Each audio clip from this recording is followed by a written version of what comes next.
നാരായണ നാരായണ നാരായണ നാരായണ നാരായണ നാരായണ നാരായണ നാരായണ. ഹരേ രാമേതി കൃഷ്ണേതി നാമസങ്കീർത്തനം സദാലോകക്ഷേമായ ഗുരുവന്ദം കേശവം സദ്ഗുരും ഭജേ.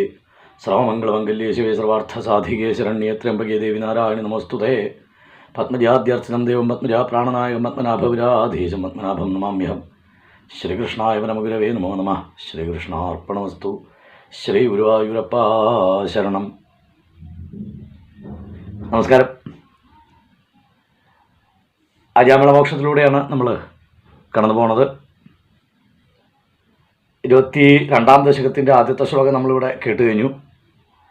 2-ാം ശ്ലോകം പതിവ് പോലെ പാരായണം ചെയ്തിട്ട് നമുക്ക് സ്മരിക്കാം.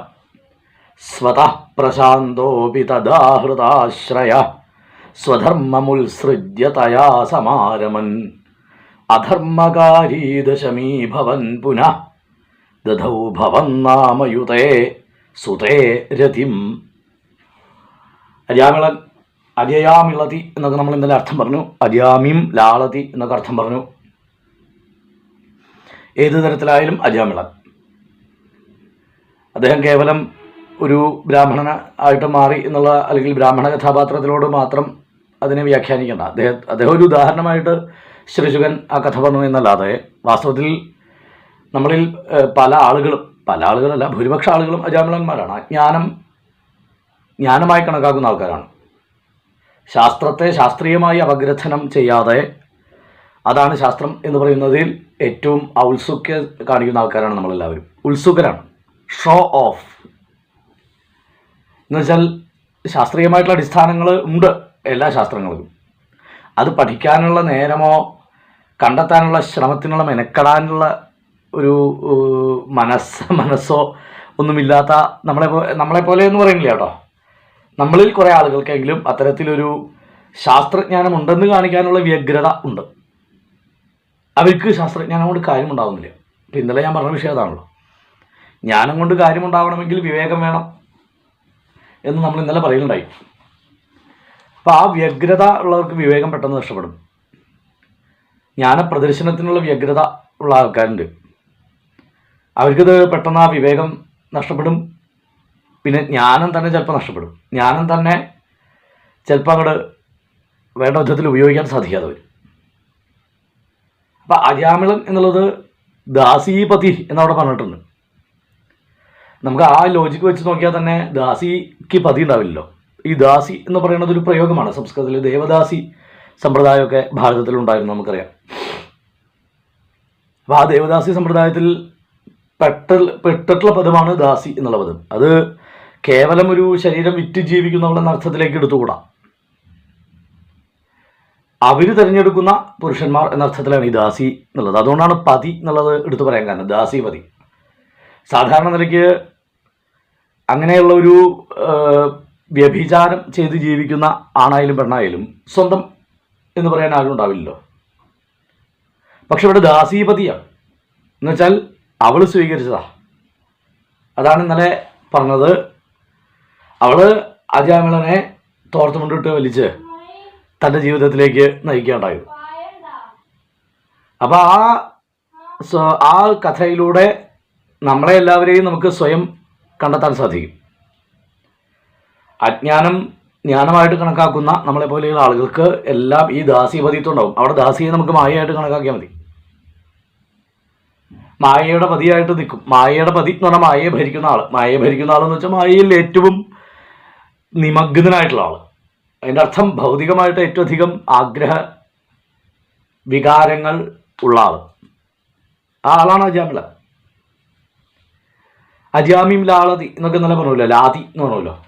അജാമിയെ ലസിക്കുന്നു, ലസിപ്പിക്കുന്നു, ലാളിക്കുന്നു എന്ന് വേണമെന്ന് പറയാം. ഈ അജ്ഞാനം ആണ് പല ആത്മജ്ഞാനത്തിനുള്ള വിഘാതങ്ങൾ മുഴുവൻ സൃഷ്ടിക്കുന്നത്. അത് ഈ അജ്ഞാനമായി തീരണത് ജ്ഞാനത്തിൽ നിന്നാണെന്നുള്ളത് പ്രത്യേകം മനസ്സിലാക്കണം. ഒന്നും അറിയാത്തവനെ ജ്ഞാനി എന്ന് വിളിക്കാൻ പറ്റില്ല. ജ്ഞാനം ശരിയായിട്ടുള്ള ആളെയാണ് ജ്ഞാനി എന്ന് വിളിക്കുക. ജ്ഞാനം ശരിയായിട്ടല്ലാത്തവനെയാണ് അജ്ഞാനി എന്ന് വിളിക്കുക. അപ്പം ജ്ഞാനം ഉണ്ടാവണം. ഒന്നും അറിയാത്ത ആളെ അജ്ഞാനി എന്നല്ല വിളിക്കുക. അവനെ ബുദ്ധി പറഞ്ഞവൻ തന്നെ വിളിക്കുള്ളൂ. ജഡെന്നോ എന്നൊക്കെയേ വിളിക്കുള്ളൂ. അജ്ഞാനി എന്നുള്ളത് സംസ്കൃതത്തിലുള്ള പദത്തിൻ്റെ അർത്ഥം ജ്ഞാനി അല്ലാത്തവൻ എന്നാണ്. അപ്പം ജ്ഞാനമുണ്ട്, പക്ഷെ ജ്ഞാനം വേണ്ട വിധത്തിലല്ലാത്തവൻ, അതാണ് അതിൻ്റെ അർത്ഥം. പറഞ്ഞെന്താണെന്ന് വെച്ചാൽ നമ്മളിൽ ഭൂരിഭാഗം ആൾക്കാരുടെ ഒരു അവസ്ഥ ഒന്ന് ചിന്തിച്ചാൽ മതി. ശരിക്കും വന്നാൽ അതിൽ ഈ ജ്ഞാനത്തിൻ്റെ എന്താ പറയുക പ്രസരമുണ്ട് താനും, ചിലപ്പോൾ അതിപ്രസരമാണ്. നമുക്കൊക്കെ പലർക്കും ജ്ഞാനം കൂടിയിട്ട് അജ്ഞാനം വരണത്.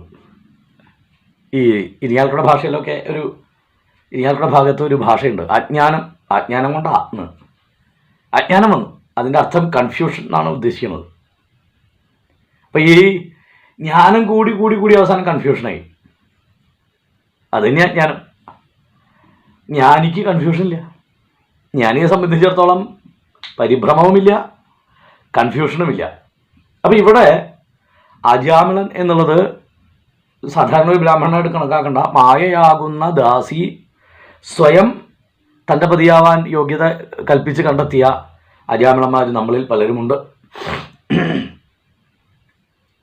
അപ്പോഴാണ് ഈ മദാകുലയായ സ്ത്രീയെ പരിചയപ്പെടുന്നത്. മദാകുലയാണ്, സുധൃഷ്ടശീല, ധാർഷ്ട്യമുണ്ട്. മായയ്ക്ക് ഇതെല്ലാം ഉണ്ടല്ലോ. മായ എന്നുള്ളതിന് സുധൃഷ്ടയാണ്, ധാർഷ്ട്യത്തോടു കൂടിയിട്ട് പെരുമാറുക. അതിന് ഒരു കോംപ്രമൈസ് ഇല്ല മായയ്ക്ക്.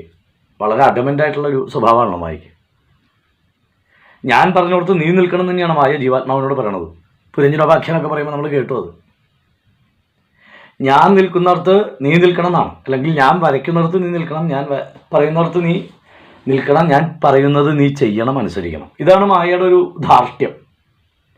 മതാകുലയുമാണ്. മതം പരത്തി ജീവാത്മാവിനെ അങ്ങോട്ട് ഭ്രമിപ്പിക്കും. പുരഞ്ജനോപാഖ്യാനത്തിൽ മദ്യപാനമൊക്കെ പറയും നാരദൻ സന്ധ്യാസമയത്ത്. അത് ഈ അഹങ്കാരത്തിൻ്റെ ലക്ഷണമാണ്. അത് മായ ജീവാത്മാവിനെ ഉദ്ദീപിപ്പിക്കുന്ന രംഗമാണ്. മായ എന്ന് വെച്ചാൽ അവിടെ ബുദ്ധിയായിട്ടാണ് സങ്കല്പിക്കുന്നതെങ്കിലും മായയ്ക്ക് നമുക്ക് മായയായിട്ടും പറയാം. അത് പക്ഷേ നമ്മൾ അജാമിളന്മാരാവാതെ ശ്രദ്ധിക്കുക എന്നുള്ളത് മാത്രമേ സാധിക്കുള്ളൂ. അദ്ദേഹം അനവധി കാലം വേണ്ട രീതിയിൽ ജീവിച്ച ആളാണ്.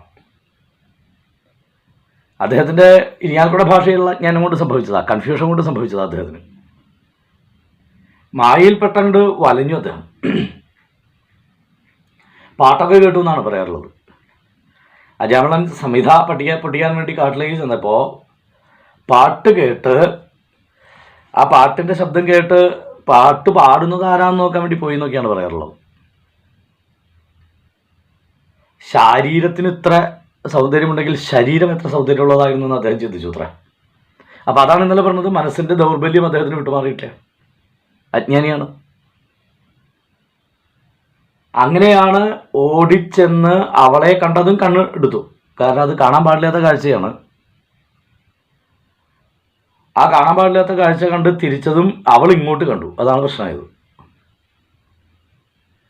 ഭദ്രം കർണേഭി ശൃണുയാമദേവ ഭദ്രം ദേവാഹ ഭദ്രം പശ്യേമ അക്ഷഭി. നിങ്ങൾ കാണാൻ പാടില്ലാത്ത കാഴ്ചയിലേക്ക് ഒരു നിമിഷത്തിൽ കൂടുതൽ നിന്നു കഴിഞ്ഞാൽ അവൾ നിങ്ങളെ കയറിട്ട് മുറുക്കും മായ. പിന്നെ എത്ര ആത്മജ്ഞാനം സമ്പാദിച്ചവനായാലും ശരി, ആ കുരുക്കിൽ നിന്ന് പോരാൻ, പിന്മാറാൻ, അല്ലെങ്കിൽ അതിൽ നിന്ന് ഒഴിവാവാൻ ഭഗവത് അനുഗ്രഹം ഉണ്ടെങ്കിൽ മാത്രമേ സാധിക്കുകയുള്ളൂ. അത് എപ്പോൾ കിട്ടുമെന്നുള്ളത് പറയാനും പറ്റില്ല, ഉണ്ടോ ഇല്ലയോന്നും. ഈ സുധൃഷ്ടശീലയായിട്ടുള്ള മായ നമ്മളെങ്ങനെയെല്ലാം ജീവിച്ചാലും നമ്മളെ കബളിപ്പിക്കുന്ന മായ. അത് ധനമാവാം, സ്ഥാനമാവാം, അധികാരമാവാം, സ്ത്രീക്ക് പുരുഷനാവാം, പുരുഷന് സ്ത്രീയാവാം, സമ്പത്താവാം. ഏത് രൂപത്തിലായാലും ഈ മായ നമ്മളെ ചിലപ്പോൾ മുറുക്കിയിടും. അപ്പം കാണേണ്ടാത്തത് കാണുക എന്നുള്ള അവസ്ഥ നമ്മൾ ഒഴിവാക്കുക. കാണേണ്ടെന്ന് ബോധ്യം ഉള്ള കാഴ്ചകൾ പെട്ടെന്ന് തന്നെ അവസാനിപ്പിക്കുക. ഒരു നിമിഷം കൂടുതൽ നമ്മളതിലേക്ക് ശ്രദ്ധ കേന്ദ്രീകരിച്ചാൽ അവൾ കഴുത്തിൽ ഉത്തരയിടും. അവൾ പിന്നെ വലിക്കും മായ. ആ മായ വലയത്തിൽ പിന്നീട് നമ്മൾ പെട്ടുപോകും. അപ്പം അജയുമായിട്ടുള്ള ആ ഒരു മേളനം ഒഴിവാക്കി കഴിഞ്ഞാൽ ജ്ഞാനി എന്നുള്ളതിൻ്റെ അവസ്ഥയിലേക്ക് എത്തിച്ചേരും. അപ്പം കർമ്മയോഗത്തിലൂടെ ആയാലും ജ്ഞാനയോഗത്തിലൂടെ ആയാലും ധ്യാനയോഗത്തിലൂടെ ആയാലും മതാകുലയായ ഈ മായയുടെ പ്രസരം, പ്രഭാവം ഇത് നമ്മളെ ബാധിക്കാതിരിക്കാൻ കഠിനമായിട്ടുള്ള മനഃശക്തി ഉണ്ടാവണം. അത് സമ്പാദിക്കണം. ബുദ്ധിശക്തി. യോഗമാർഗങ്ങളിലൂടെ പലതിലൂടെ സഞ്ചരിക്കാം നമുക്ക്. പക്ഷേ മായാജയം എന്നുള്ളത് എളുപ്പമല്ല. അപ്പോൾ ആ മായാജയത്തിനാണ് അജാമിളൻ്റെ കഥ. അജാമിള മോക്ഷം എന്നാണല്ലോ നമ്മൾ പറയാറുള്ളത്. അജാമിളന് മോക്ഷം കിട്ടിയ കിം പുനഃശ്രദ്ധയാ ഗൃണൻ എന്ന് ശിവശിവൻ ചോദിക്കുന്നുണ്ട്. ഏവംസ വിപ്ലാവിത സർവധർമ്മ, വിപ്ലവം പറഞ്ഞ എല്ലാ ധർമ്മത്തെയും പ്ലവനം ചെയ്ത, മാറ്റിമറിച്ച അദ്ദേഹം ദസ്യാഹ പതിതോ ഗർഹ്യ കർമ്മണ, ബ്രാഹ്മണൻ എന്നല്ല മനുഷ്യൻ പോലും മൂക്കത്ത് വിരൽ വയ്ക്കുന്ന പ്രവൃത്തി ചെയ്ത് ദാസീപതിയായിട്ട് തീർന്നു അദ്ദേഹം. പക്ഷേ സദ്യോ വിമുക്തോ ഭഗവൻ നാമ ഗൃഹൻ എന്നാണ് പറഞ്ഞ് സമർപ്പിക്കുന്നത്. അതായത് ഗർഹ്യകർമ്മത്താൽ അധപ്പതിച്ചുവെങ്കിലും പെട്ടെന്ന് തന്നെ ഭക്തി ഉണ്ടായി ദാസ്യാഹ പതിതോ ഗർഹ്യകർമ്മണ നിപാത്യമാനോ നിരയേ ഹതവ്രത. എന്തൊക്കെ അദ്ദേഹത്തിൻ്റെ വിശേഷണങ്ങൾ നോക്കണം. നിപാത്യമാനം എന്ന് പറഞ്ഞാൽ അധപ്പതിച്ചു. ഹതവ്രത, വ്രതങ്ങളെയൊക്കെ ഹനിച്ചു, വ്രതങ്ങളെയൊക്കെ വേണ്ടാന്ന് വെച്ചു. കാരണം ബ്രാഹ്മണനായാൽ പ്രത്യേകിച്ചും, ഗൃഹസ്ഥനായാൽ തന്നെ വേണം, ബ്രാഹ്മണനായാൽ പ്രത്യേകിച്ചും ചെയ്യേണ്ട വൈദികമായിട്ടുള്ള പല പല വ്രതങ്ങൾ. വ്രതം എന്ന് വെച്ചാൽ കർമ്മയോഗം, വൈദികമായിട്ടുള്ള ധർമ്മങ്ങൾ, അതിനൊക്കെ ഹനിച്ചു അദ്ദേഹം ഈ മായയ്ക്ക് വേണ്ടി, ഈ ദാസിക്ക് വേണ്ടി. പക്ഷേ സദ്യോ വിമുക്തോ ഭഗവൻ നാമ ഗൃഹൻ, പെട്ടെന്ന് തന്നെ മോചിതനായി. ഭഗവൻ നാമം ജപത്തിലൂടെ, ഭഗവൻ നാമജപത്തിലൂടെ അദ്ദേഹം പെട്ടെന്ന് മോചിതനായി തീർന്നു. അവിടെ ശിവശിവൻ പറയുന്നുണ്ട്, നാദപരം കർമ്മ നിബന്ധ കൃന്തനം. ഇതിനപ്പുറം പരീക്ഷിത്തെ ഈ ബന്ധത്തിനെ ഛേദിക്കാൻ ഈ നാമജപത്തെ പോലെ മറ്റൊന്നില്ല. കർമ്മമില്ലാതെയാവാൻ, കർമ്മനിവൃത്തി വരാൻ. നയൽ പുനഃകർമ്മസു സജ്ജതയെ മന. പിന്നെ ഒരിക്കലും മനസ്സ് കർമ്മങ്ങളിൽ സംഘമുള്ളതായി തീരുകയില്ല. രജസ്തമോഭ്യാം കലിലം തതോന്യഥ. സാത്വികരാജസ താമസ ഗുണങ്ങൾക്ക് അതീതമായിട്ട് മനസ്സ് വർത്തിക്കും പിന്നീട്. എപ്പോ? ഭഗവൻ നാമ ഗൃഹൻ. ഭഗവൻ നാമം ജപിക്കുന്നവനായി കഴിഞ്ഞാൽ ഈ വക ഒന്നും ബാധകമായി ജീവിക്കേണ്ടി വരികയില്ല. അജ്ഞാനം എന്നുള്ളത് മാറി ജ്ഞാന അവസ്ഥയിലേക്ക് തനിയെ ഉയരുന്നവനായിട്ട് തീരും. അതാണ് ഞാൻ പറയാൻ കാരണം. തുടക്കത്തിൽ പറഞ്ഞാൽ അതാണ്, ജ്ഞാനത്തെ നമ്മൾ അജ്ഞാനമായിട്ട് തെറ്റിദ്ധരിക്കും. ശാസ്ത്രഗ്രാഹ്യമുണ്ട്, ശാസ്ത്ര ആചാരമില്ലെങ്കിൽ നമ്മൾ എത്ര വലിയ ജ്ഞാനിയായിട്ടും കാര്യമില്ല. ശാസ്ത്രഗ്രാഹ്യമല്ല നിങ്ങളെ കർമ്മയോഗിയാക്കണത്, ജ്ഞാനയോഗി പോലും ആക്കണത് ശാസ്ത്ര ആചാരം തന്നെയാണ്. അല്ലെങ്കിൽ ശാസ്ത്രീയ ആചാരം എന്ത് വേണമെന്ന് പറയാം. ശാസ്ത്രീയമായിട്ടുള്ള രീതിയിൽ ആചാരം അനുഷ്ഠിക്കുന്നവന് മാത്രമേ ഇത്തരത്തിൽ മായയെ ജയിക്കാൻ സാധിക്കുള്ളൂ. ശാസ്ത്രം അറിഞ്ഞുകൊണ്ട് മായ ജയിക്കാനൊന്നും പോകില്ല. ഷുഗർ പേഷ്യൻ്റ് ആയിട്ടുള്ള ആൾ ഷുഗർ ഉണ്ടെന്ന് അറിഞ്ഞുകൊണ്ട് മധുരം കഴിച്ചാൽ ഷുഗർ ബാധിക്കാതിരിക്കുമോ? അതുപോലെയുള്ളത് മായയാണെന്ന് എനിക്കറിയാം, എന്നാലും സാരില്ല, അതുകൊണ്ട് മായ ബാധിക്കാതിരിക്കുമോ? അപ്പം ശാസ്ത്രജ്ഞാനം ഗ്രാഹ്യം ഉണ്ടായിട്ട് കാര്യമില്ല. ശാസ്ത്രീയമായിട്ടുള്ള ആചാരം, ശാസ്ത്രാചാരം അത് ചെയ്താൽ മാത്രമേ മായാജയം സിദ്ധിയുള്ളൂ. അത് നിങ്ങൾ ഏത് മാർഗമായാലും, ഭക്തിയായാലും, ജ്ഞാനമായാലും, കർമ്മമായാലും, ധ്യാനമായാലും, ഏത് മാർഗം നിങ്ങൾ സ്വീകരിച്ചാലും അറിവ് കൊണ്ടല്ല, പ്രവൃത്തി കൊണ്ടാണ് ഈ ജ്ഞാനപ്രകാശം ഉദിക്കണത്. ഘടദീപം എന്നൊരു പ്രയോഗമുണ്ട്. ഈ ഘടദീപം എന്ന് വെച്ചാൽ നല്ല ദീപം കത്തിച്ച് വെച്ച് നല്ല മുല്ലമുട്ട് പോലെ കത്തുന്ന, അല്ലെങ്കിൽ നല്ല വെളിച്ചം പകരുന്ന രീതിയിൽ കത്തുന്ന ദീപത്തിൻ്റെ മുകളിൽ കുടം കമിഴ്ത്തി വെച്ചാൽ കാട്ടുതീയാണെങ്കിൽ തന്നെ എന്താ കാര്യം? ഉണർന്ന ജ്ഞാനത്തെ മായയാകുന്ന ഒരു ഘടം കൊണ്ട് മൂടി വയ്ക്കുന്നവൻ അവനെ ജ്ഞാനി എന്ന് വിളിക്കാൻ പറ്റില്ല, അവൻ അജ്ഞാനിയാണ്. ഈ ദീപം ജ്ഞാനഗ്രാഹ്യമാണെങ്കിൽ, കുടം മായയാണെങ്കിൽ അദ്ദേഹം അജ്ഞാനിയാണ്. ഈ ദീപം ശാസ്ത്ര ആചാരമാണെങ്കിൽ അവിടെ കുടം വെക്കാനുള്ള സ്ഥലം ഉണ്ടാവില്ല, കാരണം പെട്ടെന്ന് ചൂട് പിടിക്കും. ശാസ്ത്ര ആചാരമെന്ന് ചൂട് കൊണ്ട് കുടം വെക്കാൻ പോലും എന്താ പറയുക, സംഗതി വരില്ല, അല്ലെങ്കിൽ ധൈര്യം വരില്ല വയ്ക്കുന്നവന്, ചൂട് പിടിക്കുന്നതുകൊണ്ട്. അപ്പം ഈ അജാമിള മോക്ഷത്തിലൂടെ, അജാമിള മോക്ഷം നമ്മൾ തുടങ്ങിയിട്ടേ ഉള്ളൂ. അജാമിള മോക്ഷം നമ്മൾ കേൾക്കേണ്ടത് ഈ ഒറ്റ പോയിന്റ് ഓഫ് വ്യൂലായിരിക്കണം. ഈ ഒരു വ്യൂ പോയിന്റിലെ നമ്മൾ ഇതിനെ കാണാവൂ. കാരണം അജാമിളൻ എന്നുള്ള ബ്രാഹ്മണന്റെ കഥ പറയുന്നു, ശരി, അദ്ദേഹം കന്യാകുബ്ജത്തിൽ ജീവിച്ചത്. പക്ഷേ ഹീസ് ജസ്റ്റ് എമൻ, ഹി വാസ്. അദ്ദേഹം നമ്മളിൽ ഒരാളെ, കോടിക്കണക്കിന് വരുന്ന അജാമിളന്മാരിൽ ഒരാൾ.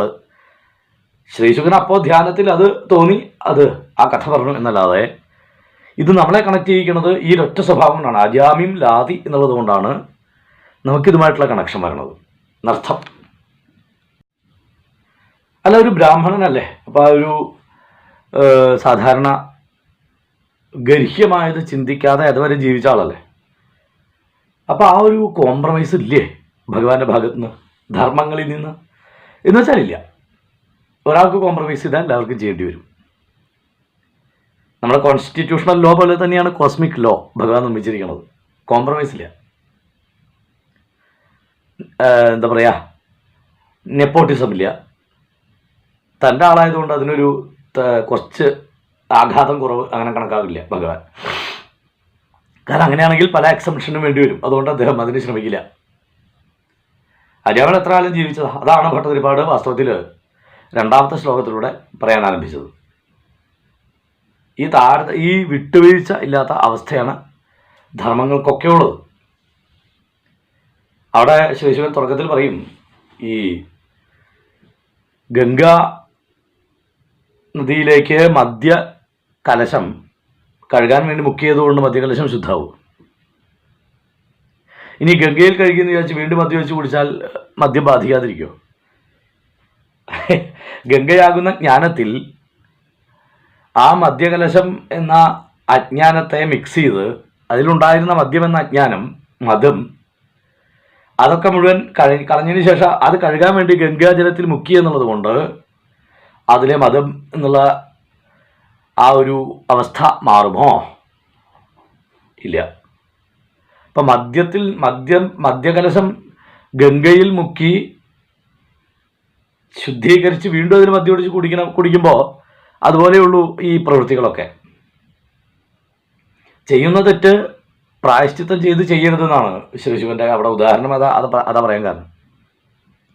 പ്രായശ്ചിത്തം എന്നുള്ളത് ആനയെ കുളിപ്പിക്കുന്നത് പോലെയെന്ന് പരീക്ഷിത്ത് തന്നെ പറയേണ്ട. അവിടെ കുഞ്ചര ശൗചം എന്ന് സംസ്കൃതത്തിലെ പ്രസിദ്ധമായിട്ടുള്ള പ്രയോഗമാണ്.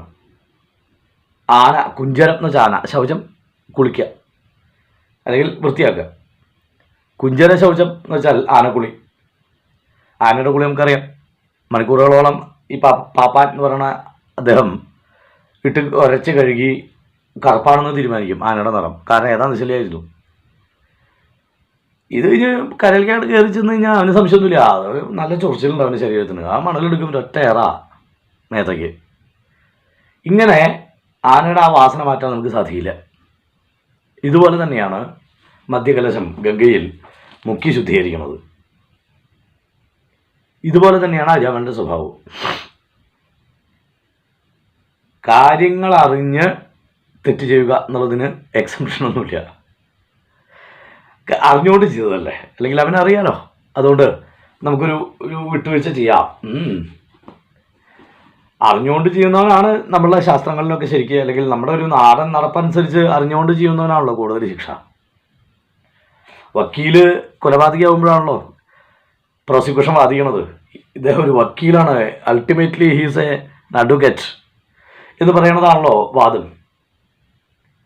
അപ്പോൾ വക്കീല് അദ്ദേഹം കുറ്റകൃത്യം ചെയ്തു കഴിഞ്ഞാൽ അതിന് ഡബിളാണ് ശിക്ഷ. പക്ഷെ നമ്മുടെ ശാസ്ത്രങ്ങൾ അങ്ങനെ പറഞ്ഞിട്ടില്ല. എന്തായാലും ശിക്ഷയുണ്ട്, അത്രേ ഉള്ളൂ.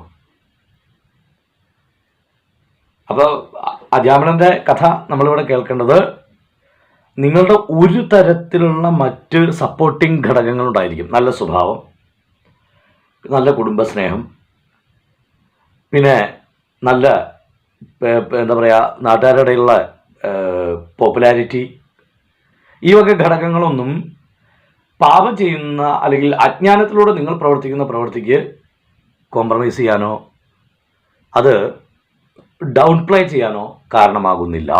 അതായത് അതിൻ്റെ ഫലം അത് നിങ്ങൾ അനുഭവിക്കേണ്ടി വരും എന്ന് പറയണം. അതാണ് രണ്ടാമത്തെ ശ്ലോകം കാണിക്കുന്നത്. സ്വതപ്രശാന്തോപി തദാഹൃതാശയ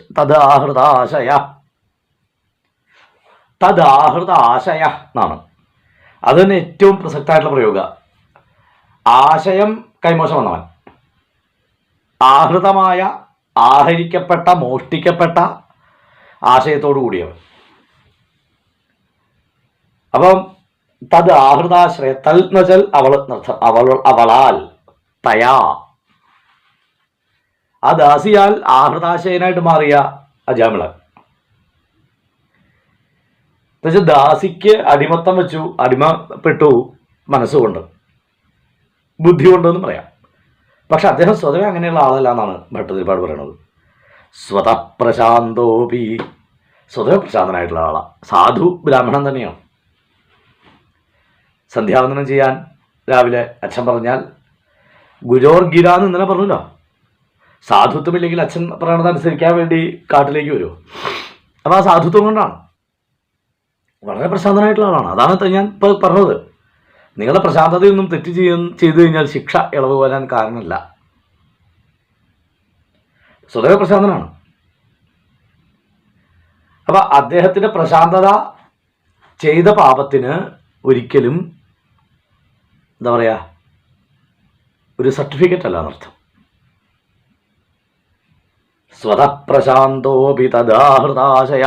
മായ പെട്ട് കഴിഞ്ഞാൽ പിന്നെ എത്ര പ്രശാന്തനായാലും സാത്വികനായാലും നേരത്തെ പറഞ്ഞതുപോലെ രജസ്തമോഭ്യാം, രാജസ താമസ സ്വഭാവങ്ങളുടെ ഇടയിലേക്ക് അങ്ങോട്ട് വരും. പിന്നീട് ഗുണങ്ങളാൽ അങ്ങോട്ട് അത് സ്വതവേ സാത്വികനാണെന്ന് പറഞ്ഞിട്ട് കാര്യമില്ല. അപ്പോൾ സ്വതവേ സ്വാഭാവികമായിട്ടുള്ള ഇദ്ദേഹത്തിൻ്റെ പ്രശാന്തി.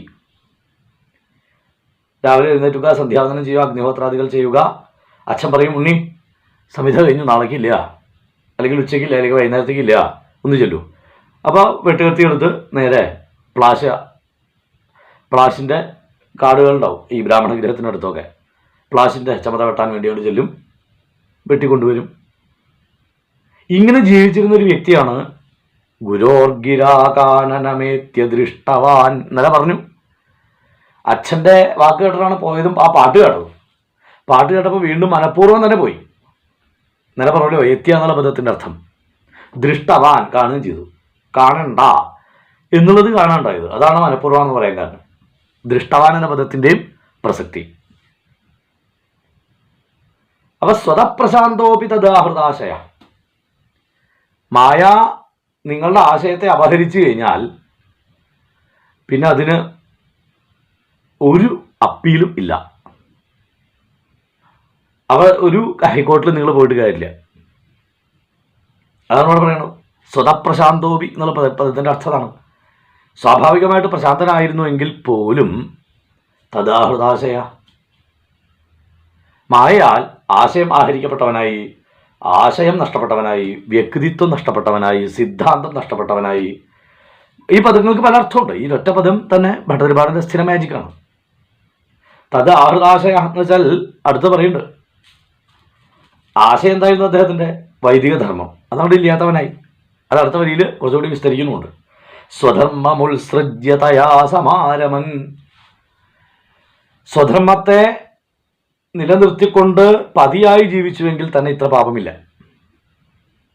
വേശ്യാപതിയാണെങ്കിൽ തന്നെ ആ പതിത്വം നിലനിർത്തി ദാസീപതിയായിട്ട് ഭർത്തൃഭാവത്തിലാണ് ജീവിച്ചിരുന്നതെങ്കിൽ അത്ര കുഴപ്പമുണ്ടായിരുന്നില്ല. സ്വധർമ്മമുത്സൃജ്യ എന്നല്ല ഞാൻ പറഞ്ഞില്ലേ, ബന്ധ്യക്ഷ കൈതവൈശ്ചൗര്യൈഹി, മനുഷ്യൻ പോലും മനുഷ്യനായാൽ പോലും ചെയ്യാൻ പാടില്ലാത്ത നീചമായ പ്രവൃത്തികൾ അദ്ദേഹം ചെയ്തു. സ്വധർമ്മമുത്സൃജ്യ എന്നുള്ള പദത്തിൻ്റെ അർത്ഥം അതാണ്. അവനവൻ്റെ ധർമ്മം ചെയ്തില്ല എന്ന് മാത്രമല്ല, മറ്റ് പല വേണ്ടാത്ത അധർമ്മങ്ങളും അദ്ദേഹം ചെയ്തു വെച്ചു എന്ന് പറയാണ്. ഉത്സൃജ്യ അതായത് ഉപേക്ഷിച്ചിട്ട്, ഉത്സർജിച്ചിട്ട്. തയാസമാരമൻ എന്തിനു വേണ്ടിയിട്ടാ അവിടെ പറയുന്നുണ്ട്, ഭാഗവതത്തിൽ പറയുന്നുണ്ട്, ഇതിലതിന് മനോഹരമായിട്ട് പറഞ്ഞിരിക്കുന്നു. തയാസമാരമൻ എന്നാ പറഞ്ഞത്. സം ആരമൻ, ആരമൻ എന്ന് വെച്ചാൽ ആ എന്നുള്ളത് ഞാൻ പറയാറില്ലേ, ആരമയതി, സുഖമാവോളം അവളുടെ കൂടെ. സം എന്ന് വെച്ചാൽ വളരെയധികം ദിവസം എന്നോ അല്ലെങ്കിൽ വളരെയധികം സമയമെന്നോ അവളുടെ കൂടെ കഴിച്ചു. എന്ത് ചെയ്തിട്ട്? സ്വധർമ്മമുത്സൃജ്യ, സ്വധർമ്മത്തെ വേണ്ടാന്ന് വെച്ചിട്ട്.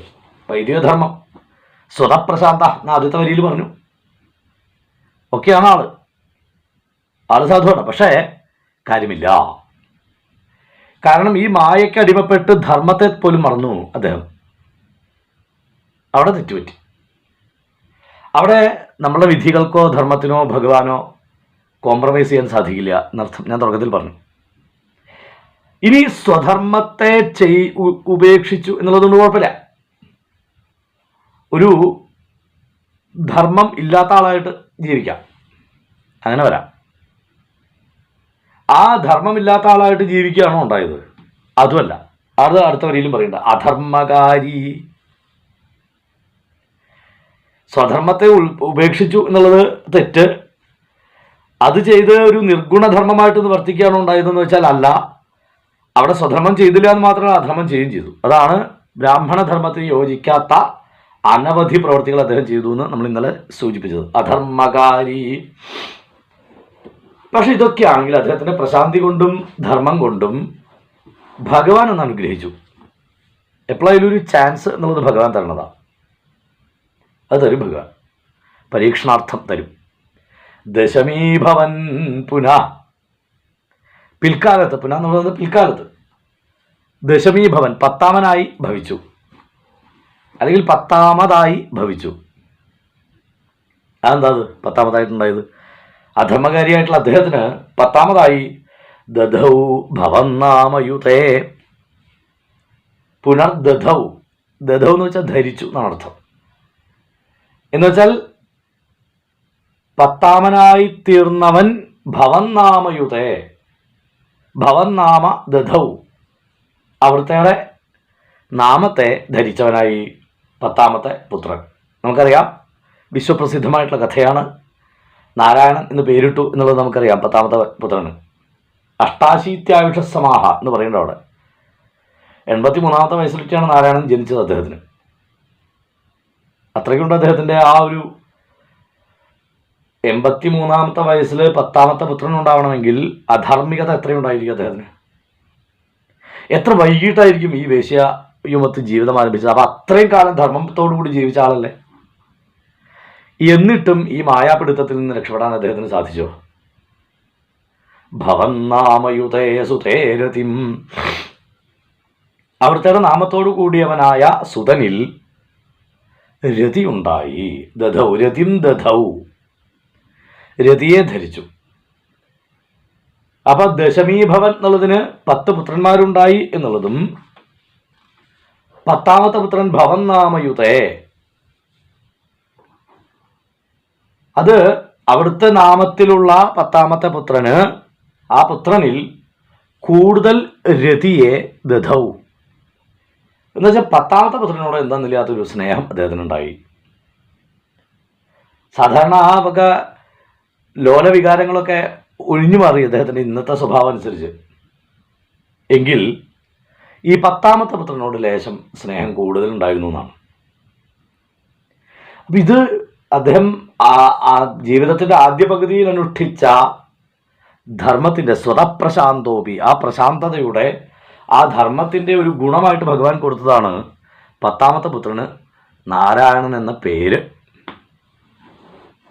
അപ്പോൾ ആ പേര് പ്രകാരം അദ്ദേഹത്തിന് ആ പേരിനോടുള്ള പണ്ടത്തെ ഒരു ബന്ധം കൊണ്ടാണോ എന്നറിയില്ല, പത്താമത്തെ പുത്രനോട് എന്തെന്നില്ലാത്തൊരു ഇഷ്ടം തോന്നി. മിക്കവാറും നമുക്കൊക്കെ ചിന്തിക്കാം, അപ്പോഴേക്കും അദ്ദേഹം നാരായണ എന്നുള്ളത് പതുക്കെ മറന്നിട്ടുണ്ടായിരിക്കണം. കാരണം അത്രയധികം അധർമ്മകാരി, അധർമ്മത്തെ ചെയ്യുന്നവനായിട്ട് മാറിയിരിക്കണം അദ്ദേഹം. ഇപ്പൊ മായാ സംഘം വരുമ്പോ സ്വധർമ്മം ഉത്സൃജ്യ, തൻ്റെ ധർമ്മത്തെ ഉത്സർജിച്ചുകൊണ്ട് മറ്റുള്ളവരുടെ ധർമ്മത്തിലേക്ക് ചേക്കേറും. ഇപ്പോൾ നമ്മൾ കേരളത്തിലോ ഇന്ത്യയിലോ മൊത്തം കാണുന്നത് മറ്റുള്ള ധർമ്മങ്ങളിലേക്ക് ചേക്കേറുന്ന പെൺകുട്ടികളെയാണ്. ഇത് ഏറ്റവും വലിയ അധർമ്മമാണ്. എൻ്റെ അച്ഛനേക്കാൾ അപ്പുറത്തെ അച്ഛൻ കേമൻ എന്ന് പറയുന്ന ഒരു സ്വഭാവത്തോട്, അതിന് കുട്ടികൾക്കൊന്നും ഒരു വിഷമമില്ലാതെയായിരിക്കുന്നു. നമ്മളൊക്കെ എന്തൊക്കെയായാലും ശരി, അച്ഛനോട് എന്തൊക്കെ അഭിപ്രായ വ്യത്യാസം ഉണ്ടെങ്കിലും അച്ഛനെ ഒരാൾ കുറ്റം പറഞ്ഞാൽ അവിടെ ഡിഫെൻഡ് ചെയ്യും നമ്മൾ. ഇന്നത്തെ കുട്ടികൾക്ക് അതുപോലും ഇല്ലാതെയായിരിക്കുന്നു. ബെറ്റർ അച്ഛൻ ഏതാന്നുള്ള ഒരു സംസ്കാരത്തിലേക്കാണ് നമ്മളൊക്കെ പോയിക്കൊണ്ടിരിക്കുന്നത്, നമ്മുടെ അടുത്ത തലമുറ. അപ്പം ആ ഭാവമൊക്കെ വരാൻ കാരണം ഈ അധർമ്മമാണ്, അധർമ്മ ചിന്തയാണ്. ഇത് അധർമ്മമാണെന്ന് പോലും പറഞ്ഞു കൊടുക്കാൻ മാതാപിതാക്കൾ ശ്രമിക്കുന്നില്ല. അധർമ്മകാരി എന്ന് വെച്ചാൽ ധർമ്മത്തെ അറിയുന്നവൻ അധർമ്മം ചെയ്യുമ്പോഴാണ് അധർമ്മകാരി എന്നുള്ള പ്രയോഗം വരുന്നത്. ഇന്നലെ പറഞ്ഞ പോലെ, ഇന്നലെ ഞാൻ പറഞ്ഞല്ലോ, ദൃഷ്ടവാൻ എന്ന പദം മനഃപൂർവമാണ്. സന്ധ്യയ്ക്ക് കുളിച്ച് സന്ധ്യാവനം ചെയ്യണമെന്ന് ബോധ്യമുള്ള അദ്ദേഹം സന്ധ്യയ്ക്ക് മദ്യപിച്ചാലോ? അപ്പം അതൊരു ധാർഷ്ട്യമല്ലേ, മലയാള ഭാഷയിൽ തോന്നിവാസമല്ലേ? അതാണ് അധർമ്മകാരി എന്നുള്ള പദത്തിൻ്റെ പ്രസക്തി. അറിഞ്ഞുകൊണ്ട്, ധർമ്മം അറിഞ്ഞുകൊണ്ട് അധർമ്മത്തെ പ്രവർത്തിക്കുന്നവൻ. ധർമ്മം അറിയാതെ അധർമ്മത്തെ പ്രവർത്തിക്കുന്നവർക്ക് പാപം ലേശം കുറയും. പാപം കുറഞ്ഞോളൊന്നൊന്നുമില്ല. നരകത്തെക്കുറിച്ച് പറയുമ്പോൾ പറയുന്നുണ്ട്, അജ്ഞാനാത് അഥവാ ജ്ഞാനാൽ എന്ന് ഭഗവത് നാമത്തെക്കുറിച്ചും പറയും, നരകത്തെക്കുറിച്ചും പറയും. ജ്ഞാനമുണ്ടായാലും ഇല്ലെങ്കിലും ഒക്കെ ഒരുപോലെയാണ്. പക്ഷേ അതിനെ അധർമ്മകാരി എന്ന് പറയാൻ പറ്റില്ല, അധർമ്മീഭവൻ എന്ന് പറയാം വേണമെങ്കിൽ. ഇപ്പോൾ ദശമീഭവൻ എന്ന് പറഞ്ഞ പോലെ അധർമ്മിയായിട്ട് ഭവിച്ചു, അല്ലെങ്കിൽ അധർമ്മത്തിലേക്ക് അധർമ്മത്തോടു കൂടി ഭവിച്ചു എന്ന് വേണമെങ്കിൽ പറയാം. അത്രേ ഉള്ളൂ. എങ്കിൽ അധർമ്മകാരി എന്ന് പറയുന്നത് മനഃപൂർവ്വം ധർമ്മം അറിഞ്ഞ് അധർമ്മത്തെ പ്രവർത്തിക്കുന്നവനാണ്. നമ്മളെ പോലെയുള്ള മായാസഹിതന്മാരായിട്ടുള്ള അജാമിളന്മാർ ഈ അധർമ്മത്തെ അറിഞ്ഞുകൊണ്ട് ചെയ്യുന്നവരാണ്. സ്വതപ്രശാന്തോപി തദാഹൃതാശയ, സ്വതവേ പ്രശാന്തനായ അദ്ദേഹം മായയാൽ ആശയമെല്ലാം ഇല്ലാത്തവനായി സ്വധർമ്മമുത്സൃജ്യ തയാ സമാരമൻ, തൻ്റെ ധർമ്മത്തെ ഉപേക്ഷിച്ച് അവൾക്ക് വേണ്ടി ജീവിച്ചു, അവളുമായിട്ട് രമിച്ചു. അധർമ്മകാരി ദശമീഭവൻ പുനഃ, അധർമ്മകാരിയായിട്ടുള്ള അദ്ദേഹത്തിന് 10 പുത്രന്മാരുണ്ടായി. 10ാമൻ എന്ത് ചെയ്തു? ദധൗ ഭവൻ നാമയുതേ സുതേരതിം, 10ാമന് അങ്ങയുടെ പേരിട്ടു. അവിടുത്തെ പേരുള്ള ആ പുത്രനിൽ ഏറ്റവും അധികം പ്രേമവും ഉണ്ടായി അദ്ദേഹത്തിന്. നമസ്കാരം. ജയ് ശ്രീകൃഷ്ണ.